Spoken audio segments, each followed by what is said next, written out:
बिस्मिल्लाहिर्रहमानिर्रहीम अस्सलाम वालेकुम। आज जो हमारा केमिस्ट्री क्लास 9th ने वो का जो टॉपिक है वो है एक्सरसाइज पार्ट 2। लास्ट लेक्चर में हम लोगों ने एक्सरसाइज पार्ट 1 में देखा था एमसीक्यूज़। अब इस जो है वीडियो में इस लेक्चर में हम लोग देखेंगे short question and constructed response questions. तो क्वेश्चन नंबर 1 है write down the chemical formula of barium nitride. मतलब उन लोगों ने बेरियम नाइट्राइड का केमिकल फार्मूला पूछा है। तो ये बिल्कुल ऐसे ही जैसा सेकंड एमसीक्यू था यहाँ पे कैल्शियम फास्फाइड का फार्मूला, तो उसी से है, उसी तरह का होगा बेरियम नाइट्राइड का। तो बेरियम नाइट्राइड का फार्मूला Ba3n। तो यहाँ पे बेरियम जो है सेकंड ग्रुप से बिलोंग कर रहा है, नाइट्रोजन फिफ्थ ग्रुप से है, तो इसको 3 इलेक्ट्रॉन चाहिए अपने ऑक्टेट कंप्लीट करने के लिए। तो यहाँ पे जो 3 है नाइट्रोजन का, वो इसका जो चार्ज है वो बेरियम के नीचे आ जाएगा, बेरियम का जो चार्ज है वो नाइट्रोजन के नीचे आ जाएगा। तो Ba3n2। तो फाउंडर वो कैसे है, बेरियम जो है इसका +2 चार्ज होता है, तो इसको 3 एटम्स है, 3 2 +6। नाइट्रोजन पे -3 चार्ज होता है, तो यहाँ पे 2 नाइट्रोजन है, तो 2 -3 -6 +6 -6 ओवरऑल ये न्यूट्रल कंपाउंड बन गया।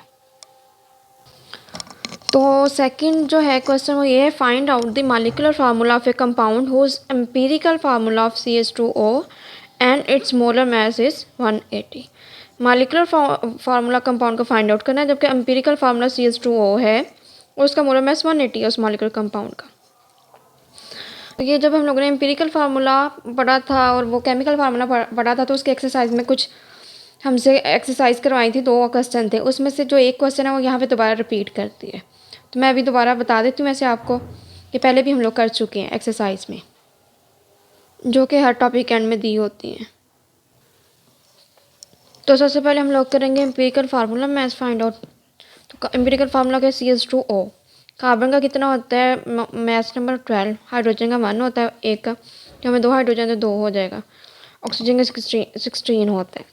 जब इनको सम अप करेंगे तो ये कितना आ जाएगा, 30। मोलर मैथ हम लोगों को दिया हुआ है 180 ग्राम पर मोल, और हमें फार्मूला पता है molecular formula is equal to n multiply by empirical formula. अभी हम लोगों को n चाहिए, हमें एम्पिरिकल फार्मूला जो है वो इस साइड पे दूसरी साइड पे ले जाएंगे, यहाँ पे मल्टीप्लाई हो रहा है तो यहाँ पे डिवाइड हो जाएगा, तो हमें n चाहिए।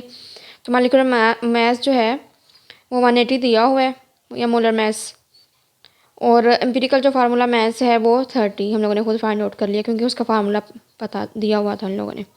जब इनको डिवाइड करेंगे तो वो 6 आ जाएगा। तो जब 6 आया जो है हमारे पास n की वैल्यू, अब उसको एम्पिरिकल फार्मूला जो है उससे मल्टीप्लाई कर देंगे। तो यहाँ पे कार्बन 1 है तो 6 1 दा 6, हाइड्रोजन 2 है तो 6 2 दा 12, ऑक्सीजन 1 है तो 6 1 दा 6। तो क्या जो है मॉलिक्यूलर फार्मूला है कंपाउंड का C6H12O6, जो कि एक ग्लूकोज का फार्मूला होता है। तो अगर इसका फाइंड आउट करें दोबारा मोलर मास, कार्बन ये 6 है तो कार्बन का जो होता है 12 होता है, 12 को 6 से मल्टीप्लाई कर देंगे। हाइड्रोजन का जो होता है 1 होता है, तो यहाँ पे 12 है, देखें यहाँ पे 12 मास नंबर 12 होता है, तो यहाँ पे 6 कार्बन है, तो 6 हो जाएगा, प्लस हाइड्रोजन का मास नंबर होता है 1, यहाँ पे 12 है, और यहाँ पे जो है ऑक्सीजन 6 है, एक का 16 होता है तो 6 हैं। जब इनको सम अप करेंगे तो क्या आ जाएगा, 180 ग्राम पर मोल। तो ये आ जाएगा 180 ग्राम पर मोल। तो हमें इससे भी पता, फिर हम जब हम वेरीफाई कर लेंगे कि अब इसका जो है वो 180 आ रहा है, इसका मतलब है कि हमारा कंपाउंड जो है वो ठीक निकला है। आगे है question number 3, how many molecules are present in 1.5 gram water. अब उन लोगों ने पूछा है मॉलिक्यूल्स कितने हैं 1.5 ग्राम ऑफ वाटर में। मोल्स फाइंड आउट करना है, तो मोल्स का आप लोगों का फार्मूला पता है मैस इन ग्राम मोलर मैस। मैस इन ग्राम दिया हुआ है 1.5 ग्राम, और मोलर मैस वाटर का आपको पता है, वैसे भी याद हो अब तक तो हो जाना चाहिए कि 18 ग्राम पर मोल होता है। ऑक्सीजन का 16 है, एक हाइड्रोजन का 1 है, तो 2 का 2, 2 1 2, तो 6 + 2 18 ग्राम पर मोल। तो अब मैस इन ग्राम जो है वो 1.5 है, और मोलर मैस कितना 18। जब इनको डिवाइड करेंगे तो क्या आ जाएगा, 0.0833 मोल्स। अब जो वाटर का 1 मोल है वो 6.022 मल्टीप्लाई 10⁻23 मोल रखते हैं। तो अब इतने मोल में ये कितने मॉलिक्यूल्स होंगे, तो मॉलिक्यूल्स कितने हैं, 0.0833 मल्टीप्लाई बाय 6.022 मल्टीप्लाई 10⁻23। तो फाइनल जो आंसर है वो 0.502 मल्टीप्लाई 10⁻23। तो अगर इसको मज़ीद राउंड ऑफ कर देंगे तो वो 5 पॉइंट, या ये पॉइंट जो है वो इधर ले जाएंगे, तो यहाँ पे जो है वो 10⁻22 हो जाएगा, 5.02 मल्टीप्लाई 10⁻22। तो ये हमारे पास क्या है, फाइनल आंसर है। इस 1.5 ग्राम के अंदर 5.02 मल्टीप्लाई 10⁻22 मॉलिक्यूल्स हैं। आगे है question number 4, what is the difference between a mole and Avogadro numbers.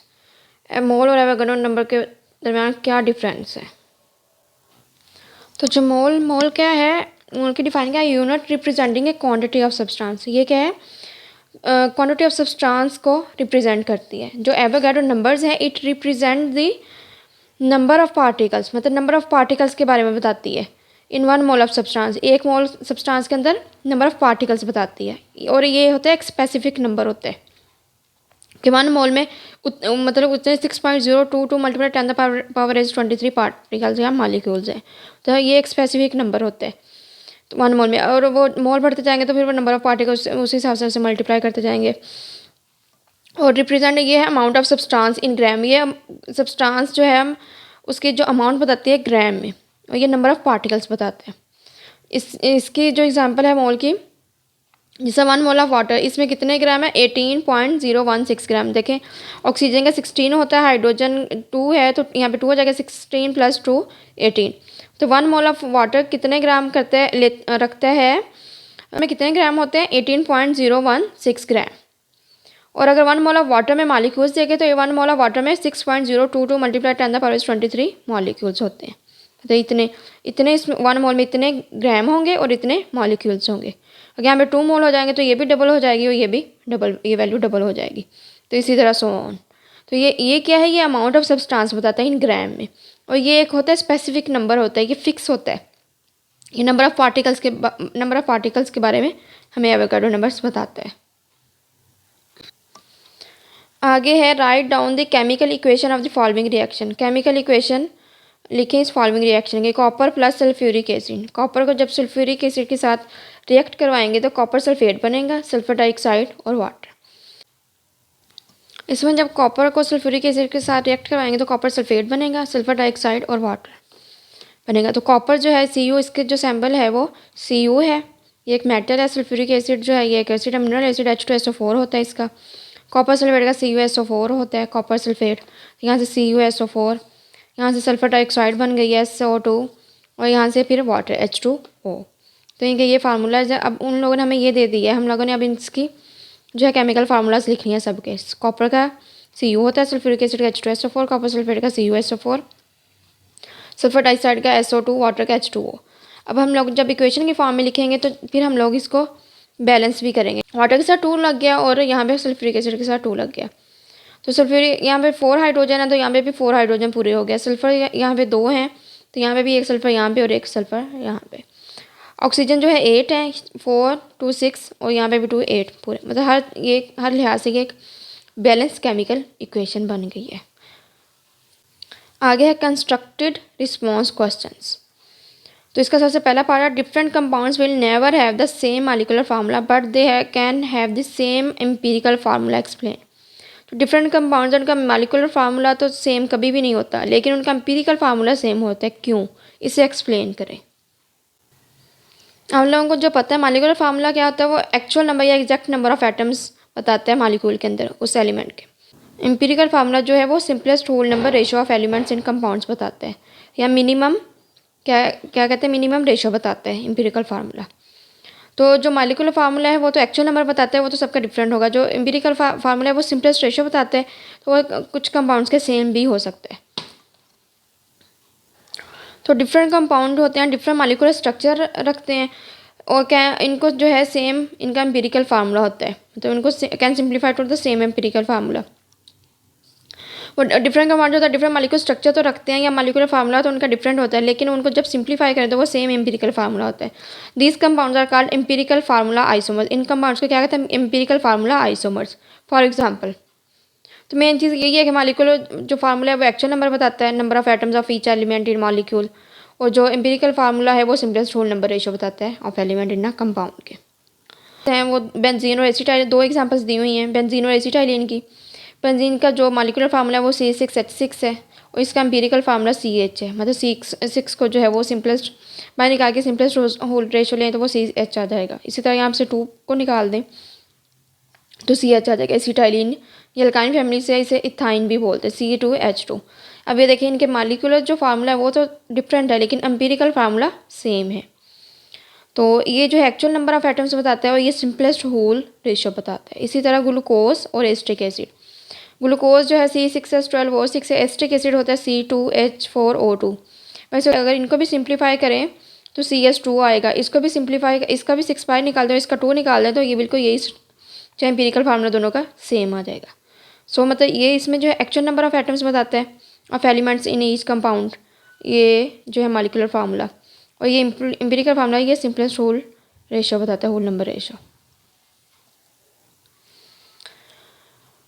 आगे है write down the chemical formulas of the following compounds. Compounds के जो है केमिकल फार्मूला राइट डाउन करें। कैल्शियम फॉस्फेट का, एल्यूमिनियम नाइट्राइड का, सोडियम एसीटेट का, ammonium carbonate का, बिस्मिथ सल्फेट का।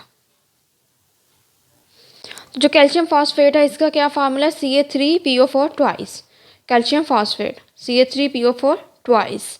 एल्यूमिनियम नाइट्राइड का तो एल्यूमिनियम Al, एल्यूमिनियम का सैम्पल होता है Al, नाइट्रोजन N होता है। तो यहाँ पे ये है कि यहाँ पे जो कैल्शियम है इस पर +2 होता है और फॉस्फेट जो है इसमें -3 होता है। तो ये वही है कि इस क्रॉस हो के तो इसका 3 इधर आ जाएगा जो चार्ज है, और इसका जो 2 चार्ज है वो इस फॉस्फेट के नीचे चल जाएगा। इसी तरह जो एल्यूमिनियम नाइट्राइड है तो ये एल्यूमिनियम पे वैसे भी +3 होता है, ये थर्ड ग्रुप से है तो ये 3 इलेक्ट्रॉन देता है और नाइट्रोजन 3 इलेक्ट्रॉन ले लेता है। ये है तो 5th ग्रुप से लेकिन 3 इलेक्ट्रॉन लेके स्टेबल कर लेता है, तो ये भी कैंसिल आउट कर रहे हैं। इसी तरह सोडियम एसीटेट, जो सोडियम एसीटेट है इसका है CH3COONA, ये एसीटेट का फार्मूला है ये सारा, यहाँ से CH3COO, और जो Na है ये सोडियम है, सोडियम एसीटेट, ये पूरा सारा एसीटेट है। अच्छा अमोनियम कार्बोनेट, अमोनियम कार्बोनेट का NH4 अमोनियम होता है, कार्बोनेट CO3 होता है। कार्बोनेट पे होती है वैलेंसी -2 होती है और अमोनियम पे +1 होती है। तो वो +1 यहाँ पे लिखा नहीं है, जो इसका 2 है वो यहाँ पे क्रिस क्रॉस होके यहाँ पे लिख दिया, तो अमोनियम कार्बोनेट। इसका बिस्मिथ सल्फेट, तो बिस्मिथ जो होता है ये थर्ड ग्रुप से होता है और सल्फेट पे वैसे भी -2 होता है, कार्बोनेट पे भी -2 होता है, सल्फेट पे भी -2 होता है। तो इसका जो चार्ज है 2 वो यहाँ पे आ जाएगा बिस्मिथ के नीचे, और बिस्मिथ का जो चार्ज है +3 वो सल्फेट के नीचे चला जाएगा। इसका क्वेश्चन नंबर 3 है, why does Avogadro numbers have an immense importance in chemistry. Avogadro numbers की केमिस्ट्री में इतनी ज़्यादा अहमियत क्यों है? तो क्यों इम्पोर्टेंस है उसकी एवोगैड्रो नंबर्स की? तो ये ब्रिज का काम करता है एटॉमिक स्केल के दरमियान और मैक्रोस्कोपिक वर्ड के दरमियान, because it act as a bridge between the atomic scale and the macroscopic world. Elements और जो कंपाउंड्स हैं उनके जो वेट है हमें ग्राम में या लीटर में बताते हैं। Avogadro numbers allows chemistry to relate atomic scale particles to measurable amount of substances gram और लीटर, जो कि हम लैब में हम इन वैल्यू से हम लोग कंपाउंड लेके इन ग्राम में या लीटर में तो हम केमिकल रिएक्शंस करवा सकते हैं। तो हम वो ऐसे तो नहीं ले सकते कि उसका एवोगैड्रो नंबर पार्टिकल ले लें या उसका एक एटम ले लें, तो फिर वो हम लोग उतने हम मैक्रोस्कोपिक वर्ड जो है उसमें हम लोग ग्राम या लीटर के हिसाब से फिर अपनी लैब में हम लोग अपने जो सैम्पल्स प्रोडक्ट्स जो हैं वो तैयार करते होते हैं। तो एवोगैड्रो नंबर की जो है इमेंस इम्पोर्टेंस है केमिस्ट्री में। आगे है for question when 8.657 gram of a compound were converted into elements. इतना ग्राम कंपाउंड था जो कि एलिमेंट में कन्वर्ट हो गया, उसने कितना दिया? 5.217 ग्राम ऑफ कार्बन दे दिया है, 0.962 ग्राम ऑफ हाइड्रोजन दे दिया है एंड 2.478 ग्राम ऑफ ऑक्सीजन दे दिया है। तो हर एक की जो है परसेंटेज हम लोगों ने कैलकुलेट करनी है of element present in this compound में। उसने हमें जो मैस ऑफ कंपाउंड बताया वो ये बताया 8.657 ग्राम। तो ये इतने जो है इतने ग्राम है। तो आगे किस में डिवाइड हो गया एलिमेंट्स में? कार्बन में जो है वो कार्बन 5.217 ग्राम में, जो हाइड्रोजन है उसने वो दिया 0.962 ग्राम, ऑक्सीजन दिया 2.478 ग्राम। तो अब इन्होंने क्या इसकी परसेंटेज फाइंड आउट करते हैं, परसेंटेज ऑफ ईच एलिमेंट। तो परसेंटेज ऑफ ईच एलिमेंट कैसे फाइंड आउट करते हैं? जो उसका मैस ऑफ एन एलिमेंट होता है जिसमें वो ब्रेक डाउन हुआ है वो लेना है, और टोटल मैस ऑफ कंपाउंड जो कि कंपाउंड का टोटल मैस है मल्टीप्लाई बाई 100। तो कार्बन जो है इसका ये कितना था 5.217 ग्राम, तो कार्बन का कितना मैस है 5.217 ग्राम और जो टोटल मैस है कंपाउंड का वो क्या है 8.657 मल्टीप्लाई बाई 100। तो जब इसको सॉर्ट आउट करेंगे सॉल्व करेंगे तो कितना आ जाएगा 60.3%। इसी तरह सेम मेथड से हाइड्रोजन का कर लेना, ऑक्सीजन का कर लेना। हाइड्रोजन का कितना 0.962 में ब्रेक हुआ था ये कंपाउंड और टोटल कंपाउंड का कितना 8.657 मल्टीप्लाई बाई 100 तो 11.1% आ जाएगा।